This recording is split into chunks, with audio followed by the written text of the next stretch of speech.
twogera ku kibayibuli ddala kyeyogera twogera bigambo bya muntu tetwogera bigambo byoyo gwe wasanga ku kkubo ebyambu twogera bigambo biri mu bayibuli kubanga buli kyayogera nze nkakasizza obwedda nga twogera naye buli kyayogera agenda mu bayibuli natusomera enyiriri nawe oyinza okuddayo mu nyiriri n'ozisoma n'okakasa nti kituufu oba bya bulimba. Nkyali Anyango Hilda Mbabaali beera nga otwegatako tweyongereyo ddala okutegeera. Musumba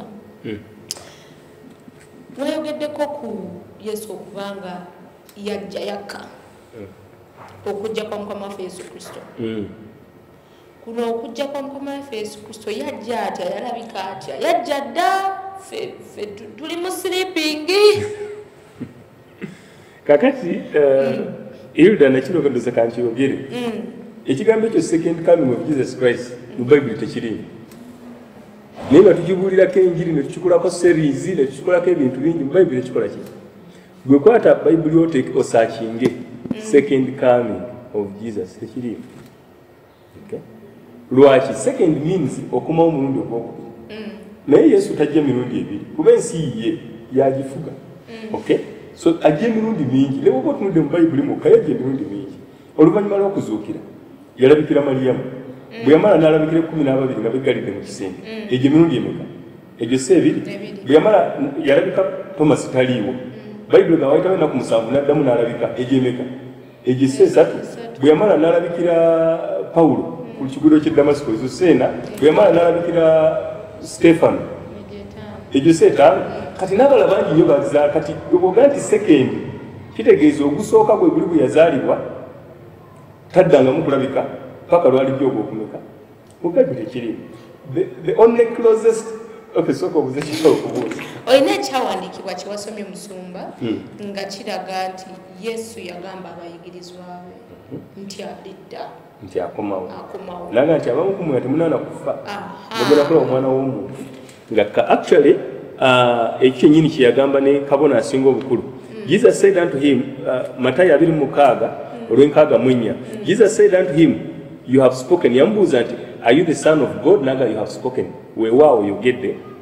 I say unto you, nevertheless I say unto you, you si ye gwe nange, you ye kabona asinga obukulu gwatunuulidde mu maaso. Nkugamba gwe Kayaafa, gwe kabona asinga obukulu. Hereafter, oluvannyuma lwa bino biriwa nga mumaze okumbonereza okunkuba emiggo n'okunkomerera emisumaali. Hereafter you shall see the Son of Man sitting on the right hand of power. Ogenda okulaba omwana w'omuntu ng'atudde ku mukono ogwa ddyo ogw'amaanyi and coming with the clouds of heaven era ng'ajja n'ebire. So bw'ayogera naye ye Kayaafa kitegeeza bino byalina okubaawo nga Kayaafa akyali mulamu alabe. Mukama yeebazibwe. N'ennyiriri endala nnyingi nnyo bw'oba otunudde mu Revelation agamba behold he comes with a cloud laba ajja n'ebire and every eye shall see him buli liiso lirimulaba even those who pierced him n'abo abaamufumita bagenda kukola ki bagenda mulaba and the kindreds of the earth shall dwell because of him n'amawanga g'omu nsi gakaabe. Kitegeeza baali basuubira nga abaamufumita tebannafa bagenda mulaba nga akola ki ngakaabe. So the question is kujja ki kwe yali ayogerako Omuyudaaya eyatuwandikira Bible bw'ayogera kujja kwa Katonda yali ategeeza coming in wrath kujja mu busungu to punish his enemies and to reward his friends. That is the coming of God. Buli lweboogera kujja kwa Katonda ngenda bikulaga okuva mu ndagaano enkadde paka mu mpya nga buli lwajja tebategeeza nti ayambadde ekkanzu tumulabye ku luguudo ng'ayitawo kitegeeza yazze. Ffe kye tutegeeza ab'e Kampala naye ate Abayudaaya abawanika Bayibuli si kye bategeeza. Kati ffe obujjo nga Yesu tumulaba wali ng'ayambadde ekkanzu ku Kampala Road tetukkiriza nti yazze. Bano abamulaba mu birooto tebamulaba. And kakati ow'ekirooto naye mulala. Kuba that is not physical. That is in the spirit. Okay? Naye ffe kye tuyita second coming twagala mulaba ng'ali wali. Naye ye Omuyudaaya ekitegeeranga atya. That is the point I want to make clear. Omuyudaaya akulaga nti Katonda buli lwe yajjanga nkugambye yajjanga mu busungu okubonereza abalabe be n'okununula mikwano gye. Ngenda kukuwaayo ebyawandiikibwa mu ndagaano enkadde nga 2 oba 3 ne mu ndagaano empya. Mu ndagaano enkadde Katonda yakyala Emisiri. Kuva essula ey'okusatu olunyiri tulumanyi bulungi. Yagamba Musa, the Lord said, I have surely seen the affliction of my people. Ndabyo kubonabona kwa abantu bange in Egypt, and I've heard their cry of their taskmasters. Nempulira okukaaba kwabwe. I have come down to deliver them. Nzise okubanunula from the hand of the Egyptians, okuva mu mukono gw'aba Misiri, and to bring them out to a good land that is large, that flows with milk and honey. Mbatwale mu nsi engazi ekulukutamata n'omubisi gw'enjuki. Njagala kubuuza, Katonda bwe yagamba nti nzise okununula, waliwo yamulabako ku nguudo z'e Misiri ng'atambula? Tewali yamulaba. Naye nga yakka ye yakka. Kitegeeza that visitation was through the 10 plagues. Ebibonyoobonyo 10 bye yakuba Abamisiri. Enzikiza n'ekwata mu nsi yaabwe, ebikere ne bijjula mu nnyumba zaabwe, ensekere ne zijjula, amazzi ne gafuuka omusaayi, abaganywako ne bafa, abantu bonna ne bamera amayute. Katonda bamulaba mu bikolwa bye so si mu kkanzu ng'atambula. So yagamba, I have come down in Egypt. So he came down through his... Kankongere ekyokubiri. Katonda abasajja abazimba omunaala gw'e Babeli obajjukira era yagamba, let me go down. Genesis chapter 11 verse 7. Let us go down and confound their languages, that they may not understand one another. So God scattered them abroad. Katonda yakka n'abasaasaanya, ne tewali yamulaba nti wuuyo, naye baamanya batyatyase kubanga ennimi zaabwe zaatabuluka n'abasaasaanya. That is how God visits. Katonda bw'atyo bw'akyala, Katonda bw'atyo bw'akka. Sodoma ne Gomora yakka, naye tewali yamulabako nti wuuli, wabula agamba, let us go down to Sodom and Gomorrah.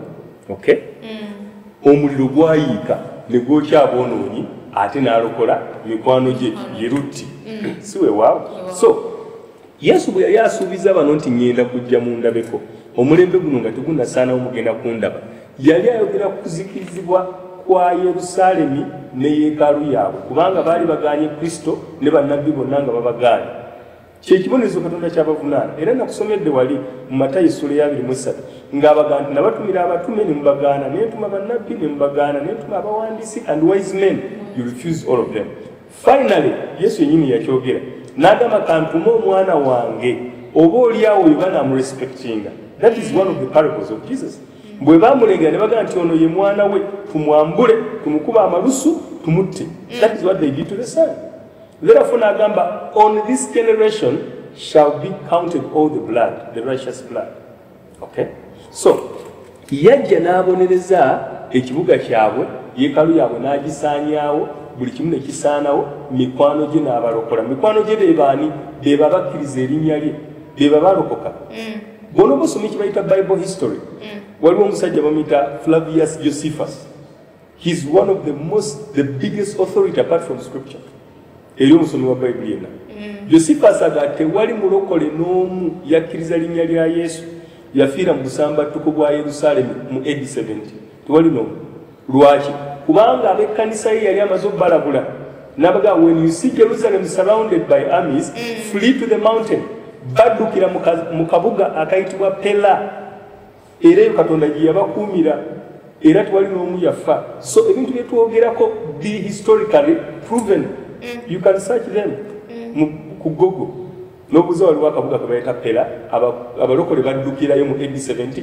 Naye bano bonna abaamutta, including ono Kayafa gwe yayogera naye. Kayafa was killed in AD 68, I think, bwe mbaseerabidde. Omusajja yamutta bamuyita John Levi. John Levi yeeyita Katonda n'atula mu yeekaalu. Actually bw'onooba tutuuse ku man of lawlessness nja kumwogerako. Kuba waliwo Pawulo wayogera ku musajja oyo yeeyita Katonda atula mu yeekaalu. Kati bano ab'omulembe guno bavunula nti oyo Antichrist. Kati Antichrist olwaleero gwe tulina is a caricature. Bakwata ebintu nga bina ebyawandiikibwa bina ne babigatta ne babinyigira wamu. Bakikwata bakwata Daniel essula ey'omwenda. Waliwo the prince that is to come. Ne bagattako Revelation chapter 13. Waliwo gwe bayita beast. Ne bamugattako. Ne bakwata Pawulo Yokaana yayogera ku Antichrist. Era Yokaana yekka yamwogera kati si mu gospel naye mu letters. First John ne katono nnyo mu second John n'amukonawo katono. Ekyokuna ani gwe batera okugattako awo. They just four scriptures ze bagatta. Ne baga nti oyo n'omuntu y'omu. To me it's not true. Yokaana bw'abayogera ku Antichrist akulaga it is a spirit. It is the spirit that denies the Father and the Son. Mwoyo, it was the teaching of Gnostics. Yali njigiriza mu nnaku ze nje kwongera obigaziya bonna banfunye obudde. Okiraba? Kati ekyanjawulo nnyo ku, for example, Man of Lawrence Paul bwayogerako. Era kyanjawulo ku beast, bwe tunaatuuseyo nja kunnyonnyola Antichrist. Rather bayita beast mu Revelation chapter 13 ne 17.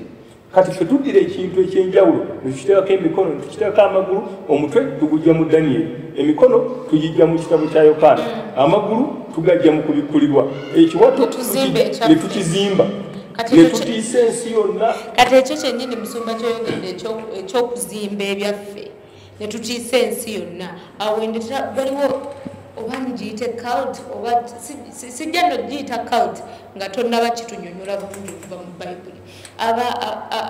A group of people that say nti obudde butuleka anytime Yesu akola ki adda. So ffe newe tutasomesa baana newe tutakola bintu bya mu future ebisinga abantu bye bakola bino nti kati nkoze njagala kukola kino kangende nkole Jesus is coming soon katukolerere eggulu.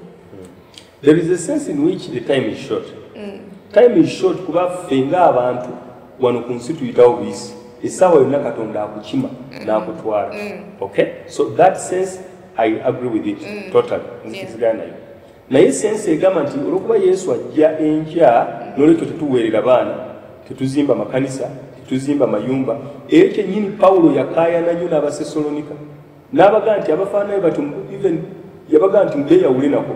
Kuba Abasesalonika baalinga abalaluse nga balekeddeawo okukola emirimu, balekeddeawo okusomesa abaana, balekeddeawo okukola ebintu byonna nga bawuza Yesu ajja. N'abagamba, he shall not come until there is a falling away and the man of lawlessness is revealed. Ebyo nabisangibwa mu Basesalonika ekisooka essula yakubiri okuva ku linnya olusooka. So enjigiriza gye yali asomesa olwaleero n'olwaleero kyekizibu kye tulina. Buli lwotandika okugaana okuweerera abaana n'ogaana okukola ebintu eby'omu maaso ng'oweza ajja nkya, you're deceived. Eri bandikwa tukugamba nti olimbiddwa. Okay? Naye gwe ng'omuntu olina okuteekateeka obulamu bwo ng'okola ekyo Katonda kye yakutuma okukola ku nsi kuba essaawa yonna asobola okukima n'akutwala. That is, you see? Wankima n'atwala. Ngenda wambula bubuzi neyo perspective gyeri. Waliwo abagamba nti kasita omala okufa, that's the end of it all. Bw'akukima n'akutwala ogenda gy'ali. So the question is aliruddawa. Kuba Pawulo agamba to be absent in the body is to be present with the Lord. Buli lwesibeera mu mubiri mbeera na Mukama waffe. So where is the Lord? The Lord is in heaven. Mukama waffe spiritually ali mu ggulu. So bwe tufa tugenda ne tubeera w'abeera. Naye yakyogera emitima gyammwe tegyeraliikirira. Mukkirize Katonda nange muzikirize. Mu nnyumba ya kitange mulimu ebifo bingi. Ngenda bateekerateekera era ngenda kukomawo mbatwale we nnaabeeranga nammwe munaakola ki? So yadda n'abatwala atya at their death. Petero baamutta nga bamukomeredde n'amutwala. Pawulo baamusalako omutwe n'amutwala. Yakobo naye baamusalako omutwe n'amutwala. So he comes ffe ng'abalokole n'atutwala ne tubeera naye. So it is not punishment for omulokole okufa. No. Bible ga whoever believes in him has passed from death. Abavudde mu kufa nga ayingidde mu bulamu. Waliwo ekintu kye batera okugamba nti no premature death. Ofudde tetunatuuka ngamba mu balokole. Sigamba any other person kyanayogera mu balokole nti gundi afudde ndooza avudde bwe tetunatuuka abadde wa kibi nnyo bamukimyeko abadde mulungi nnyo manya atwala ababa abalungi. Ekigambo ekyo kigazimu negera kuba ebintu bibiri kati gwe weesalirewo. Ekisooka Bayibuli egamba nti ennaku zaffe zonna zaawandikibwa mu bitabo bya Mukama nga tunabona kutondebwa mu lubuto lwa maama waffe. So your days were known to the Lord. So zaali mmeka according to him. Ezo tosobola zongera kuba zitoolako according to scripture. Okay? Dawudi yakyogera actually neno mu ndagaano empya. Yakobo agamba known unto the Lord are all of his works from the beginning. So emirimu gye amanyi nti ono alifa ku nkaaga, ono alifa ku nsanvu, ono alifa ku everything. It is not. So God is not surprised. But there is another concept. Etera nnyo okubuulirwa mu side eno eya nti omuntu ayinza okuyimpa emyaka gye. For example, ng'okema Katonda n'ogaa weekanyuge mu mmotoka Yesu bamugaa weekanyuka okuva ku kizimba ogwe naga atokemanga Mukama Katonda. Okay, so I think there is a sense in which omuntu gyayinza okuyimpaya obulamu bwe okuyita mu kibi. Okay? Kubanga Bible, if you walk after the flesh, you shall die. If you walk after the spirit, you shall live. Okay? So, omuntu asobola okudda ku njaga n'akola ki n'akola ebitta obulamu. Waliyo ebintu nga byo they destroy your life. Okay? N'ofuweeta sigala ng'olinga kyemini we n'onyooka bunyoosi amaboko ne gavunda n'ogaa Mukama bw'ato bwe yateesa, you know, nfe nga ndi muto. So kyendowooza nti those two senses kati bwe kiri gy'oli okweyawulira olabe ngeri gye kikolamu, but that is what Bible says. Nze nkubulya Bible kyeyogera gwe n'olonda kati ekyono kibadde kitya. Today wali musumba ku beast. Who is this beast mu Revelation 13:17? Kakati Hilda, beast oyo mugazimu. Naye lwaki tondese n'ensooka mmaliriza kano ak'okujja kwe yajja atya? Kubanga mbadde nkyakanyonyola ne nkula nti buli yajjanga yakka Emisiri mu kizikiza n'ababonereza, nakka Sodoma n'omuliro. Okay? Kati wano yakka n'ababonereza mu AD 70. Kakati beast nkulaze is a creation of so many scriptures. Okay? Naye for the first 700 years of Bible, abalokole bonna baali bamanyi beast yaani. Era Yokaana bwe yawandiika ekitabo kyakubikkulirwa kuba yawandika ku beast. He did not write to confuse, he wrote to reveal. To reveal kitegeeza okubikkula ekikwekeddwa. Yabikkula naye ffe twakifuula confusion. Abamu bagamba beast ye Obama, abalala bagamba ye Osama bin Laden, abalala bagamba ye omugagga yani Bill Gates, abalala bagamba kati waliwo n'abalagu abataaliwo mu nnaku zaabwe abafedda be bayitanga beast mu nnaku zaabwe. Waliwo omusajja bamuyitanga Mikhail Gorbachev, bamuyitanga beast mu nnaku ze. Noono omukazi wa Bungereza gwe bayitanga Margaret Thatcher, n'abalala bangi nyo baze bayita beast along the way. Hitler bamuyitanga beast. Joseph Stalin mu nnaku za World War II. Kati nti ffe enzibuna yaffe eya Bayibuli twogera bye twagala oba ebitusuutinga, naye abaawandiikirwa Bayibuli mu nnaku ezo bo baali bamanyi beast yaani. Actually omufuzi yali afuga we baawandikira ekitabo bamuyitanga beast. Sajja bamuyitanga Nero. Erinnya lye eddala bamuyitanga beast. Lwaki?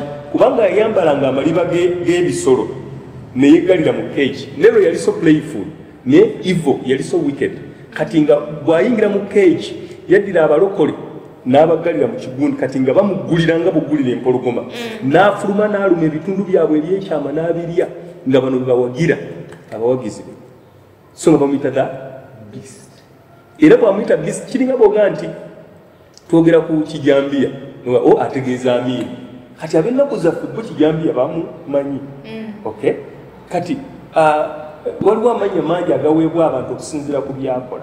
Kati omusajja ono erinnya lye Nero Kaisa oba Nero Caesar, erinnya lye limalira mu 666. Ekyo tuyita 666. Saagala weerabire Yokaana bwe yali awandiika bino biri mu Greek, Luyonaani, naye abantu baawandiikira baali boogera Aramaic oba gwe kiwandiise Hebrew. Kati olw'okubanga pulezidenti kwali tosobola kwogera bimukwatako oba bimuvuula ng'ategeera, yalina okubikodifayinga n'akozesa codes. N'agamba nti the code of his number is 606. Kandi oba nsobola okukiraba. Okay, Revelation 13:17 egamba, and that no man might buy or sell but he that has the mark. Ne mark nayo nja gyogerako bw'onooba ombuuzizza kye bayita mark of the beast. And the name of the beast or the number of his name. So laba erinnya lye ly'ekkulu olw'ekumi. Here is wisdom. Kati alina amagezi wuliriza. Let him that has understanding count the number of the beast. Abale enamba ya wansolo. It is the number of a man, namba ya muntu. It is 606 over 666. Kati omuntu asomye Yokaana aba ategeera ebintu bino kubanga aba ategeera background, bakitwa historical background. Yokaana lwaki 6 agiyita number of a man? Kuba Abayudaaya bawandiikira bo bakitegeera. In the creative week omuntu yatondebwa ku lunaku lwa mukaaga. So 6 is the number of man. 7 is the number of divine perfection and rest. So bwagamba it's the number of a man abazamu kye tuyita biblical numerology. Kati abagamba bakozese Aramaic ne Hebrew babalirire namba aleme kumutegeera kubanga naye ajja mutta. Naye abantu bwe munaabalirira mu lwewaffe ennamba ejja kugwera mu 666. Kati uliriza original manuscripts eza Bible zikozesa 616 616. Lwaki? Kubanga bw'oba okomyewo mu Latin bibana beyali atulamu baali boogera Latin. Erinnya lya Caesar Nero spelling yali ekyuka. Kati ayamba bano aba Latin basobole okutegeera omutuufu gwayogerako liggwera mu 616. Kati abasigala tukimanyi nakimanya nti 666 mu some manuscripts ezasooka 616.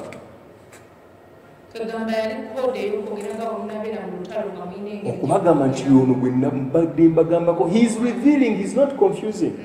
Kati ngenda kuwayo evidences nga 3 ezikulaga nti this man was the beast gweyali ayogerako. Ekisooka bw'oba okyadde olwaleero n'okyalako e Roma waliwo kye bayita arches. Kati arch ezo bateekamu engravings ez'abakaisaali oba Roman emperors. Esooka bagiyita the Colossus of Titus. Kati Titus omusajja bamuyitanga Titus Flavius Vespasian ye musajja eyalumba amagye g'Abaruumi ne beebulungula Yerusaalemi ne bakizikiriza ne bakyokya n'omuliro ne yeekaalu ne bagisaanyaawo. Era bw'oyingira mu Arch of Titus osanga ebifaananyi by'abasajja Abaruumi nga beetisse kye bayita Manora. Manora yetabaaza ey'ennimi omusanvu yatulanga abatukuvu mu yeekaalu. Actually yabeeranga mu holy place. Okay? So Vespasian actually was one of the emperors of Rome, later Rome. Okay, nga Nero amaze okufa. Colossus eyokubiri eriwo is called the Colossus of Tiberius. Tiberius naye yali emperor. Naye waliwo Colossus etakyaliwo, it was the Colossus of Nero. Yali mpanvu nnyo ng'esinga kye bayita Liberty Tower olwaleero, which is one of the highest. These were images, kyali kibumbe kya Nero. Kati ekibumbe ekyo kyali tekikoleddwa mu Roma mwokka, naye yali akitadde mu buli capital city eya provinces. Kuba provinces za Rome zaali 10, there were 10 provinces of Rome. Buli province ng'erinayo kabaka waayo. Era olwaleero Yesu tumuyita King of Kings. Lwaki? Kubanga ye kabaka w'abakabaka of course. Naye mu nnaku ezo Kaisaali ye yayitibwanga King of Kings. Mu nnaku Bayibuli ewandiikibwanga. Lwaki? Kubanga there were 10 provinces. Nga naye ono afugira e Roma yafuga bali bakabaka abalala 10. Yesu lwaki bamuyita King of Kings, kabaka w'abali. Okitegere? Era wano bw'onooba osoma mu Revelation 17 agamba nti the beast had 10 horns. 10 heads. 10 heads are the 10 provinces of Rome. Kati bano bo bwe baali babisoma byakolanga amakulu gye bali. Kati fulaayo tugamba 10 provinces ye Western European Union, Small African Union, Small NATO. Tulina ebintu bye tugezaako kukola ki?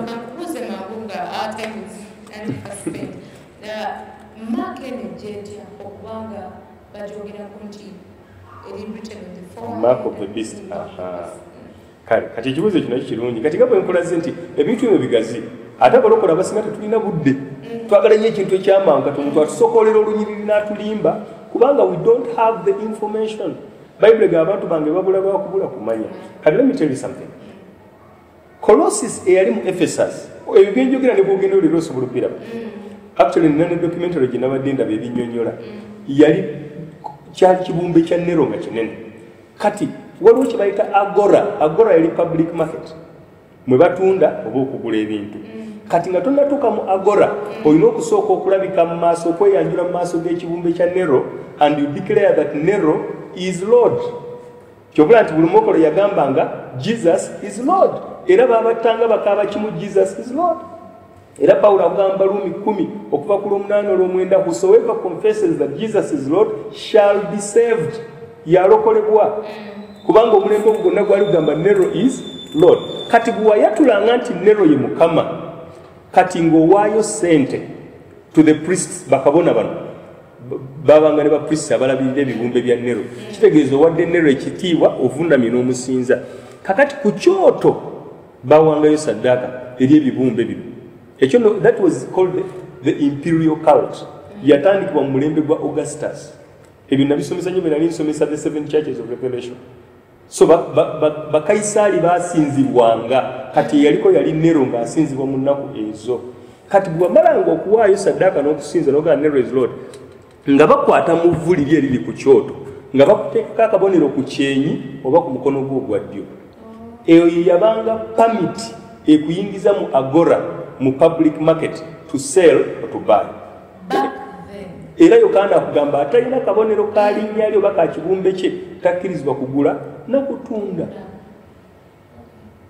Bino ebintu osobola okuddayo nawe n'obisearchinga they are historical. Naye olwokuba nti oluusi tetukola research abasinga abalokole.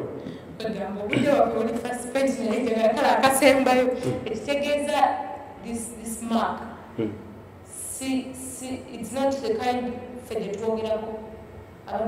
Anche for mulembe guno nga bwe gambi tugaye vaccine tugamba sima microchip tugasimanya Bill Gates yakola ki and so many other things. Naye tubuza abantu ayi ne tubatambuliza mu ntiisa. Bible gate twalwa mwoyo wa buddu na tokutya. Niye twalwa mwoyo atufula abaana. Fear is of the devil. Kati omuntu buli asomesa ebintu bino abantu batambulira mu ntiisa ate abantu baga Katonda yabyogedde. Kama yebazibu. It's amazing time engeri speed kweddukira. Naye point yenjagala okugamba eri bwekyo mukwano gyange nti mbadde nsaba gwe abadde atuwuliriza n'atulaba ddayo naawe okebere Bayibuli yo. Bwe njogera ku Flavius Josephus ddayo musomeko. Bwe njogera ku for example Colossus of Nero gisaakinge lwakiri ku internet ojja kufuna basic information. Okay? Era bw'omala obikomparinge n'ebiriwo olwaleero ennaku zino. Kye bayita world leader. For example, bongama ti European Union, ye Roman Empire. European Union si efuga Uganda.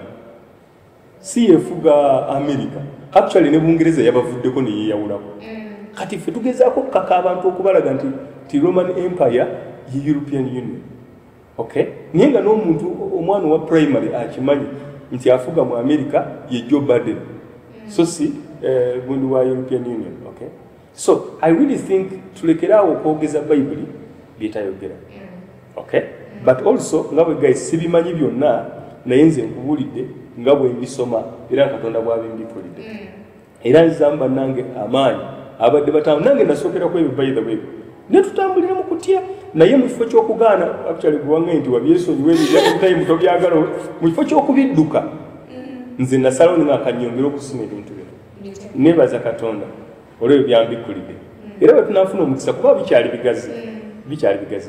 Tujja kukomawo Hilda nyongera ogazi ebintu bino. Alina ekibuuzo kiwandiike any question. I welcome questions. Kuba bali abatiisatiisa atayagala obuuze na kubuuza agamba bugambi vaccine ye mark of the beast yaleeta obuuza bwe kyoba okola tokkiriza okugema ng'akomaawo. Naye takunnyonnyodde kikwataganira ne Bayibuli na bino. Ate kirala nzibangemye kukona ate erina kuba mu kyenyi oba ku ddyo ebyo byonna tayagala kumubuuza. Okay, so me I welcome questions. Anybody, I believe the Holy Spirit will help me using scripture to answer you. Thank you very much.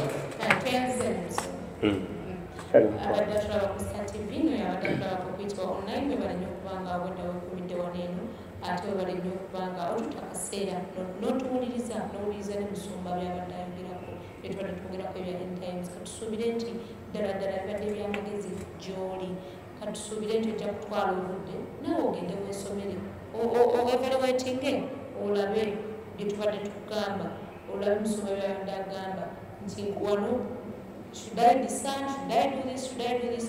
Now, so kubanga obiera bida. Nsigadde nga nze Anyango Hilda Mbabali. Don't forget to follow me on Facebook, Instagram, and YouTube, okuyitibwa online. Twagala nnyo.